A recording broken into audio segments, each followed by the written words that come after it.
함께 보실 말씀은 요한복음 19장 26절로 27절 말씀입니다.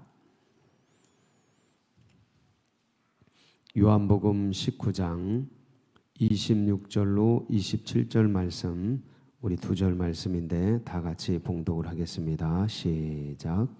예수께서 자기의 어머니와 사랑하시는 제자가 곁에 서 있는 것을 보시고 자기 어머니께 말씀하시되 여자여 보소서 아들이니이다 하시고 또 그 제자에게 이르시되 보라 내 어머니라 하신대 그때부터 그 제자가 자기 집에 모시니라. 아멘. 예, 저희는 지금 이제 고난 주간을 맞이해서 가상칠언 말씀을 나누고 있습니다. 오늘 이제 세 번째 날인데, 예수님께서 이제 주일날 종료 주일에 예루살렘 성에 입성하시지 않았습니까? 그러고 나서 이제 한 주간을 이렇게 스케칭을 해보면 고난 주간에 이제 입성을 하시고 곧바로 성전에 가서 이제 성전을 둘러보시고 이제 그날은 이제 고단했던 하루였지 않습니까? 이동을 하시니라고. 그래서 이제 베다니에 들어가서 이제 쉬십니다. 그리고 이제 다음 날 월요일 날 어제였죠. 월요일 날 아침에 나오면서 그 임만무성한 무화과나무 그 무화과나무 저주 사건이 있었고, 그러고 나서 곧장 이제 성전에 들어가셔서 성전 청결 사건을 일으킵니다. 그러니까 내 집은 만민이 기도하는 집이라 하였거늘 너희가 강도의 구려를 만들었도다. 이제 그게 어제 사건이고, 이제 오늘 화요일 날은 이제 논쟁의 날이라 그래가지고 예수님이 이제 예루살렘 입성을 해서 했던 모든 대부분의 말씀이 이제 오늘 이루어지는 겁니다. 그래서 권위 논쟁, 그 바리새인들 대제사장들이 와서 예수님 보고 네 이 권위가 어디서 왔느냐 묻지 않습니까? 그때 이제 예수님이 그럼 요한의 권위는 어디로부터냐, 하늘로부터냐, 땅으로부터냐 거꾸로 묻고, 그래서 이제 침묵하게 만드는데 이렇게 권위 논쟁부터 시작해서 세금 논쟁, 가이사에게 세금 바치는 게 가하냐 불가하냐, 이제 세금 논쟁, 가이사의 것은 가이사에게, 하나님의 것은 하나님. 그리고 이제 사두개인들이 또 와서 부활에 대한 논쟁, 7이 있었는데 이 한 아내가 7명의 아내가 되었는데 부활 때 누구 아내가 되겠냐, 이런 말도 안 되는 그 부활 논쟁부터 시작해서 이때 모든 논쟁, 대화, 그다음 각종 비유, 양과 염소의 비유, 그다음에 달란트 비유, 그런 모든 비유, 두 형제의 비유, 그런 얘기들이 이날 화요일 날 대부분의 얘기들, 그다음에 화선포, 화 있을진저 바리새인들아, 회칠한 무덤들아, 이 모든 화선포, 그다음에 예루살렘 멸망에 대한 이야기, 이 모든 게 언제 이루어지냐면 오늘 이루어지는 겁니다. 그러니까 오늘 하고 싶은 말씀을 오늘 다 하셔요. 예. 그리고 수요일 날은 이제 내일이죠. 이제 침묵하십니다.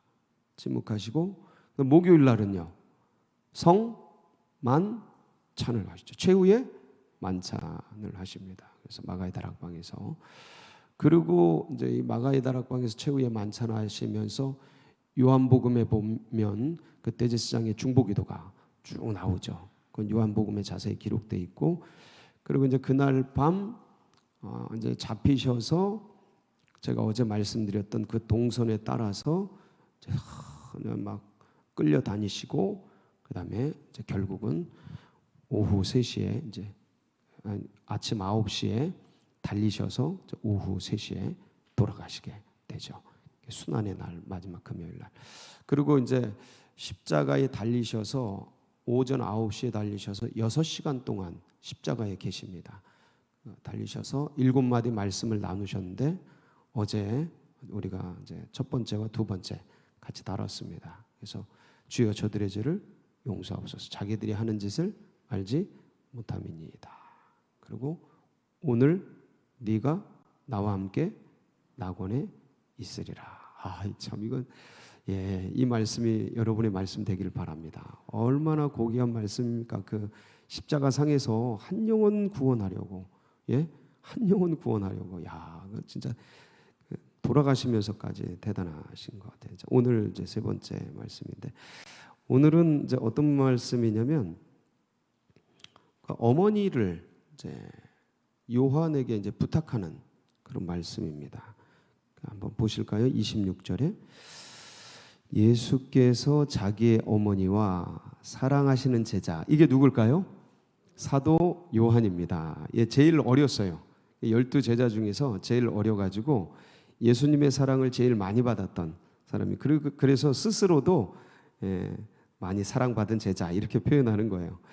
자기 이름을 못 쓰고 사랑하시는 제자가 곁에 서 있는 것을 보시고 자기 어머니께, 이게 누굽니까?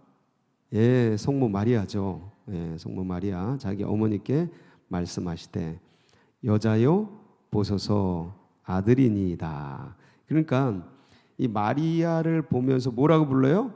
여자여. 이게 귀나이란 뜻이에요. 귀나이. 이게 이제 보통 우리가 엄마한테, 어머니께 이렇게 말하는 게 이게 좀 예법이 맞는 건가 이렇게 생각할 수 있는데, 유대에서 이 귀나이라는 단어는 굉장히 그 여성을 이렇게 존중해주고 귀히 여기는 호칭입니다. 예, 극존칭 중에 하나인 거예요. 여자에 대해서. 그러니까 아주 좋은 말씀입니다. 그래서 우리 한국 정서, 유교적 정서에서 어머니를 여자여 이렇게 부르면 이거는 어떤 좀 정서적으로 좀 안 맞는 그건데, 유대 전통에서는 아주 적절하고 적법하고 아주 귀하게 여기는 그런 말씀인지라 어머니를 십자가상에서 어머니를 귀하게 불러드리는 그런 모습을 보고 계시는 겁니다.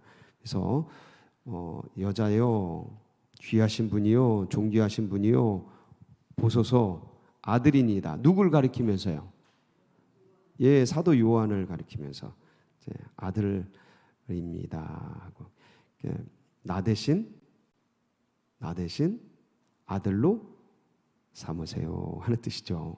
예, 나 대신 아들같이 삼아 주십시오 하는 거고, 그다음에 27절에 가면 또 그 제자에게 이제 사도 요한에게 말씀하시는 거죠.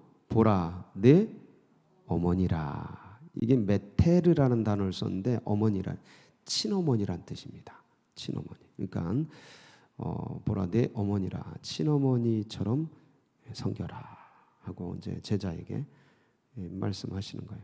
그러니까 그때부터 이 요한이 그 제자가 자기 집에 모시니라. 이게 이 요한과 예수님의 어떤 혈연적 관계를 좀 이해할 필요가 있는데요. 예수님은 육신의 어머니가 이제 성모 마리아지 않습니까? 그리고 요한의 어머니는 살로메예요. 세베대의 아들인데 요한이 어머니는 살로메예요. 근데 이 살로메와 성모 마리아는 자매간이에요. 자매간. 그러니까 예수님과 사도 요한은 이종 사촌간이죠. 아주 가까워요. 특히 이제 마리아와 살로메는 형제간이에요. 자매간이니까 형제간이죠. 그래서 이때 이제 왜 아버지 요셉은 어쩌고 왜 딴 집 가서 살라 그러는 건가 하고 이렇게 생각하실 수 있는데, 이 아버지 요셉은요, 그 전통에 따르면 예수님이 10대 후반쯤 이렇게 이제 기록이 돼 있습니다. 그러니까 중고등학교 시절쯤에 아버지가 돌아가십니다. 요셉이 돌아가셔요. 그래서 그 뒤로는 요셉의 이름이 안 나옵니다. 안 나오고 어머니 마리아가 대신해서 이제 다 나오게 되는데, 일찍이 이제 돌아가셔요. 중고등학교 시절에 돌아가셨으니까 장남으로서 목수의 일을 많이 하셨죠. 그래서 힘껏 가정을 돌보시고 이제 그렇게 해 오셨던 분인데, 이제 주님은 사명을 따라서 이 세상을 떠나 가지만 남겨지는 어머님은, 이 어머니들은 누구를 의지합니까? 아들 중에서요. 큰아들이죠. 큰아들을 이렇게 의지합니다. 이게 정서적으로 이게 아이고 좋으셔요. 아니 근데 다 그러셔요. 어머니들은 이제 큰아들을 안 계시면, 남편이 안 계시면 남편처럼 생각해요. 이게 참 여러 가지로 이제 뭐 고부간의 갈등의 원인이 되기도 하는데, 이게 정서적으로 그래요. 의지할 게 없으니까 큰아들을 의지하는데, 주님도 그거 아셔요, 모르셔요? 다 아시죠. 벌써 십수년을 넘게 살아오셨고, 그러면서 어머니의 처지를 누구보다 잘 아시잖아요. 아니 정결 예식에 비둘기 갖다가 자기 아들 이제 태어나서 잔치를 하는데, 우리식으로 하면 그거예요. 정결 예식에 잔치를 하는데 비둘기 갖고 잔치를 하는 거예요. 이건 뭘 얘기하는 거예요? 집이 가난한 거죠. 그 당시 목수는 첨한 그 어떤 밑바닥의 계층이에요. 그러니까 뭐 말할 것도 없어요. 그러니까 왕족이었는데 완전히 패가 망신한 왕족인 거죠, 요셉이. 그러한 곳에서 부끄러워서 유대에 살지도 못하고, 원래 고향이 유대 베들레헴이잖아요. 거기 살지도 못하고 어디로 간 거예요? 지금으로 말하면 죄송한데 옛날에는 강원도 저 태백 탄광촌 같이 그렇게 된 거예요. 아니면 이제 동해 그 어촌에 갈릴리 나사렛 그쪽에 살게 된 거예요. 거기 가서 아무도 모르게 뭐 하니까, 왕족인데 이렇게 된 게 부끄러우니까. 그래서 아무도 모르게 나사렛에 가서 숨어서 살다시피 목수일을 하면서 그러던 바라 집안이 형편없었던 거죠. 그리고 이제 주님도 사실 이런 육신적인 어떤 것들을 일으키고 막 이러기보다는 사명이 있으시니까 그쪽에는 아예 관심을 안 가신 거예요. 능력이 없으신 분이 아니라 아예 관심을 안 가진 거예요. 그래서 이대로 가신 거예요.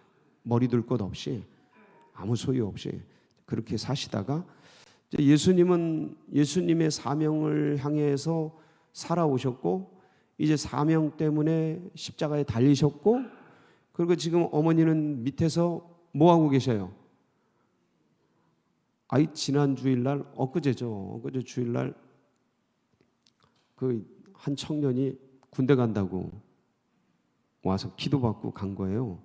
근데 저희 막둥이랑 친구인 거예요.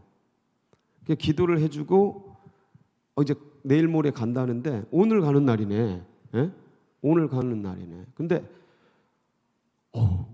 가슴이 짠하더라고요. 희한하더라고요, 이거.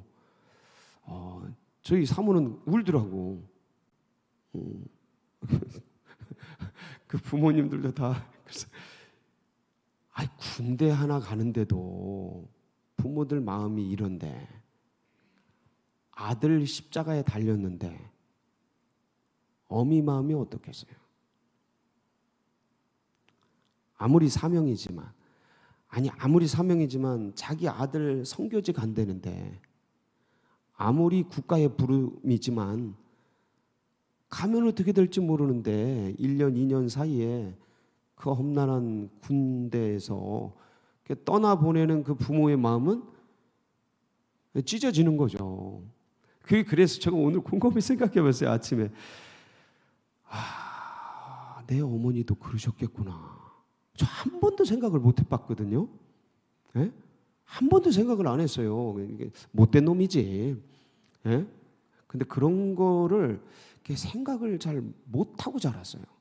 그냥 어떻게 살다 보니까. 군대도 군대 가기 싫다 그러는데 전 너무 좋아가지고 아주 제일 긴 거로 갔어요. 아주 그냥 해군 제일 길어요. 제가 36개월로 갔어요. 예, 제일 길어. 그 가가지고 신나게 가가지고 신나게 지내다가 신나게 와서 신나게 있었기 때문에 어머니가 날 보내실 때 어땠겠다 생각을 해본 적이 없어요. 근데 아침에 생각을 하는데 이거 생각하다 보니까 어머니 생각을 그때 어머니도 마음이 이러셨겠구나. 그런 생각이 드니까 좀 뭉클하더라고요. 뭉클하고 참 이 떠나가신 지가 언젠데 여전히 이러네요. 예? 저도 이제 애들이 있고 한데도 늘 어머니, 늘 아버지는 가슴에 참 이렇게 새겨지는 것 같아요. 새겨지는 것 같고, 이 십자가에 달린 아들을 보면서 아마 이 마리아는 진짜 피통한 눈물을 흘렸을 거예요. 아무리 사명이지만 선교지가는 내 아들이 아프리카 선교지 간다. 예? 내 아들이 이슬람권으로 선교를 간다. 사명이지 자기는. 자기는 사명이지. 근데 떠나보내는 부모는요. 그거 진짜 그거 생각하면 참 어떤 면에서 이게 사명이니까 가지 그렇지 않으면 이걸 못할 것 같아요. 십자가도 그렇고. 근데 이제 가면서 예수님이 육신적인 예수님이 육신의 인간 예수님이 어머니께 뭐 한 거예요? 어머니께 아니 사명과 이거로 가는 거에 대해서는 당당하죠. 네? 죽고 선교지를 위해서 하나님 나라 위해서 교회 위해서 목숨 걸고 충성하고 그거 너무 귀한 일이죠. 근데 어머니에게는 나는 사명 따라가는데 어머니는 가족들은 무슨 죄야? 무슨 죄야? 다 아시지만 그런데도 이렇게 군대 보내야 된다는 거 누가 모릅니까? 근데도 눈물이 나는 거예요. 가슴이 아픈 거예요. 먹먹해지는 거예요. 아니 그 어머니가 이제 보내야 된다라는 걸 아는데 이미 달려 있는데 그 어머니 여자여 보소서 아들입니다. 보라 내 어머니라 이런 얘기하는데 주님도 민망한 거죠. 어머니께. 이게 부모는 보내면 땅에 묻지만 자식은 보내면 가슴에 묻는다지 않습니까? 가슴에. 그러니까 이게 그 어머니 가슴에 묻을 어머니를 생각하면 눈에 밟히고 이게 뭐 미안하다는 것도 아니고 민망한 것도 아니고 이게 하여간 오묘한 감정이 있는 거예요. 오묘한 감정 속에서 이제 그렇지만 마지막을 준비하면서 지금 주님이 뭘 생각하시는 거예요? 부모님을 생각하는 거죠. 어머님을 생각하는 거죠. 십자가에서 죽어가시는데 지금 순전히 딴 거 생각하시는 거예요. 주여 이들을 용서하옵소서. 자기들이 하는 것을 알지 못하니 네가 나와 함께 나가는 전부 어머니 지금 전부 뭐 하는 거예요? 다른 사람들, 다른 영혼들, 저 어머니, 육신의 어머니, 뭐 다른 이야 이게 그 중에 하나가 누굽니까?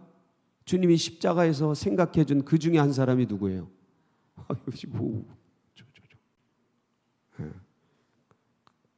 참 감사. 그러니까 마지막까지 어머니를 생각하고 부모를 생각하는 이 마음, 여러분 이걸 효라고 합니다. 효라고. 그러니까 이 십자가에서까지 이 정도면 우리 주님께서 평소에 어떠셨겠다 하는 걸 느껴지십니까? 원래 진짜요. 이게 가장 극한 위기 속에서 무의식이 나오는 거예요. 본능이 나오는 거예요. 왜 뭐 운전할 때 그러잖아요. 술 취했을 때 어떤 그런 자기도 모르는 어떤 위기 상황 속에서 뭐가 나온다고요? 자기가 나오는 거예요. 본능이 나오는 거예요. 본 모습이 나오는 거예요. 그러니까 이 극한의 위기 속에서 지금 어머니 생각하는 이런 거를 이제 효라고 하는 거죠. 그래서 여러분 10계명이요 어떻게 되어 있습니까? 10가지 계명이 1계명부터 4계명까지가 뭐예요? 대신계명이라 그래요. 하나님을 향한 계명. 예? 나 외에 다른 신을 내게 두지 말라. 새긴 우상을 만들지 말라. 그 다음에 여호와 이름을 망령되이 일컫지 말라. 안식일을 거룩히 지키라. 이게 대신 계명이에요. 하나님을 향한 계명. 그 다음에 또 다른 두 돌판이잖아요. 이게 대신 계명이 한 돌판이고 또 다른 돌판에는요 5계명부터 10계명까지 대인 계명이에요. 이게 두 번째 돌판이죠. 두 번째 돌판의 첫 번째 계명이 뭐예요? 5계명이 뭐예요? 내 부모를 공경하라. 살인하지 말라, 간음하지 말라, 도둑질하지 말라, 이렇게 쭉 거짓 증거하지 말라, 내 이웃의 것을 탐하지 말라. 이게 이제 10계명까지 가는 거고. 그러니까 대인 계명에서 가장 첫 번째가 뭐냐면 내 부모를 공경하래요. 주님이 그거 하고 계신 거예요. 마지막까지 어머님을, 살아계신 어머님을 눈에 밟히는 거죠. 내가 가면 누가 돌보나. 그래서 그 생각하신 게, 주님이 생각하신 게 홀로 돼 계시잖아요. 어머님이 과부로 홀로 계시잖아요. 그러니까 어머님이 노년을 가장 잘 보낼 수 있고 행복하게, 내가 가더라도 행복하게 보낼 수, 다른 자녀들도 많이 있었습니다. 그런데 어머님이 행복하게 나머지 여생을 보낼 수 있는 데가 어딘가를 주님이 생각을 하신 거예요. 살롬의 이모랑 친하니까, 두 자매가 친하니까. 저도 이제 여기 신앙생활 하면서 어떤 권사님, 집사님 친하신 그 자매 간에 연세가 드셨는데도 그렇게 지내는 걸 보게 되는데 얼마나 마음이 편합니까? 그러니까 그 친한 두 자매끼리, 어머니와 이모끼리 지내라고 요한의 집에 맡긴 거예요. 되게 섬세하지 않으세요? 아닌가? 전 참 섬세하시다. 본인이 가시고 나서 뒤후에 어머니의 그 어떤 삶까지 생각하고 고려하는 그런 모습이 참 섬세하시다. 이거는 어머니를 향한 자상하고 섬기려고 하는 그런 마음이 아니고는 나올 수 없는 얘기입니다. 십자가에서 생각할 수 있는 얘기가 아니에요. 그러니까 이미 다 생각을 하신 거예요. 다 생각을 하시고. 그리고 이제 요한은 갑자기 어머니를 이제 맡은 거잖아요. 갑자기 이제 맡았는데 어떻게 돼요? 그때부터 그 제자가 어디에 모셔요? 자기 집에 모셔요. 자기 집에. 여러분, 이거 쉬운 일 아닙니다. 어머니를 다 모셔보신 분들도 계시겠지만 자기 집에 어머니 모시고 또 한 분 모시는 게, 그것도 자기가 그 메시아라고 생각하는 그분 어머니를 집에 모시는 게 쉬워요, 어려워요? 결코 쉽지 않습니다. 두 분 모시는 게 결코 쉽지 않아요. 근데 자기 집에 모십니다. 그리고 친어머니로 섬겨가요. 그래서 12제자 중에서 가장 오래 산 사람이 누굽니까? 사도 요한이에요. AD 6년생인데 AD 100년에 돌아가셔요. 몇 년 사신 거예요? 94살이에요. 지금도 94살 하면은 와, 장수하셨다. 94살, 이때 당시에 2000년 전에. 와, 지금 200살 사신 거예요. 200살. 지금으로 말하면 200살. 대단한. 왜 이렇게 오래, 사도 요한이 오래 살았을까? 다른 분들은 다 순교합니다. 다 순교해요. 11제자가. 근데 사도 요한만 이렇게 오래도록 살다가 자연사를 해요. 자연사를 기도하다가 돌아가셔요. 에베소에서 기도하다가 주여 그러면서. 근데 왜 이렇게 어머니 마리아를 끝까지 모셨고요. 그리고 그래서 이제 어머니를 부모님께 공경하면은 어떤 복을 주신다고요? 장수하는 복을 주셔요. 에베소서 6장 1절로 3절에 보면, 야, 여기 이제 좋은 말씀이 같이 보겠습니다. 시작. 자녀들아, 주 안에서 너희 부모에게 순종하라. 이것이 옳으니라. 내 아버지와 어머니를 공경하라. 이것은 약속. 이게 약속 있는 첫 계명이라는 게 뭐예요? 두 돌판 중에 첫 번째 계명이란 소리예요. 두 번째 돌판 중에 첫 번째 계명이다. 대인 계명 중에 첫 번째 계명이다. 이게 약속 있는 거다. 약속이 언약이 돼 있는 거다. 그 어떤 언약이요? 이로써 내가 잘 되고 땅에서 이걸 보여주는 게 누구예요? 사도 요한인 겁니다. 어머니를 끝까지. 그래서 이 성모 마리아가 돌아가실 때까지 사도 요한이 끝까지 봉용하고 책임지고 그렇게 돌봤다라고 이제 전해지고 있습니다. 전승으로. 그래서 이런 큰 복을 이제 누리게 되죠. 사랑하는 우리 성도 여러분, 사실 이 땅에서 가장 귀하고 존귀하고 아름다우신 분들이 어머니, 아버지이십니다. 그런데 가장 상처받고 아픔 많이 받는 분도 누굴까요? 가장 가까운 분들입니다. 왜냐하면 가장 가까우면 영광도 은혜도 축복도 좋은 것도 알지만 가깝기 때문에 모두 알아요. 안 좋고 문제 있고 허물 많은 그것도 알아요, 몰라요? 알아요. 여러분, 근데 이 인간의 한계 때문에 부모가 되어서도 연약함이 있고 부족함이 있고 모자람이 있어서 자기들이 한계가 있어요, 부모도.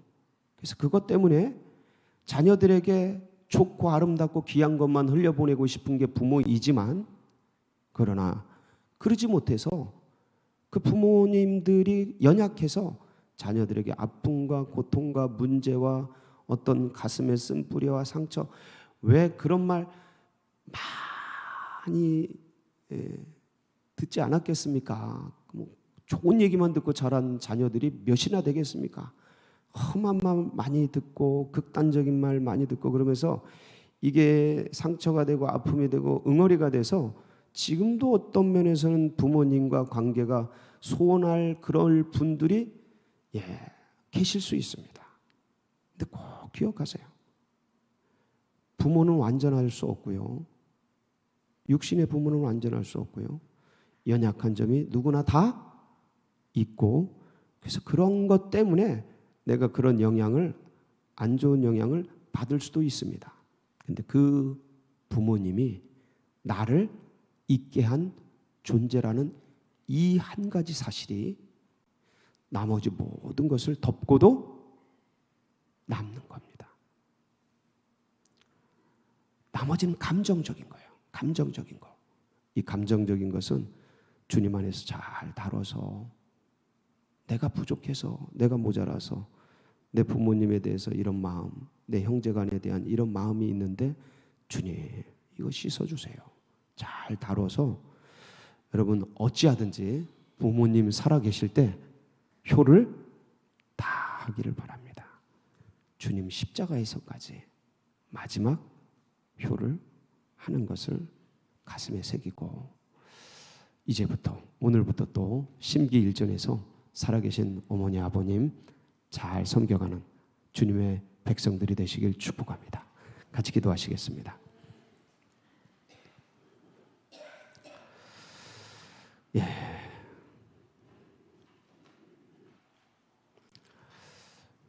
우리 고난당하고 있는 환우들, 아픔당하고 있는 주의 백성들 위해서 기도해 주시고, 우리 서울제일교회 나가는 앞길, 또 돈천동의 새역사, 여러분 각자의 기도 제목, 특별히 어머니 아버님, 친척들, 자녀들 각자의 기도 제목 붙들고 우리 주여 부르짖고 기도하며 나갑니다. 부르짖습니다. 주여.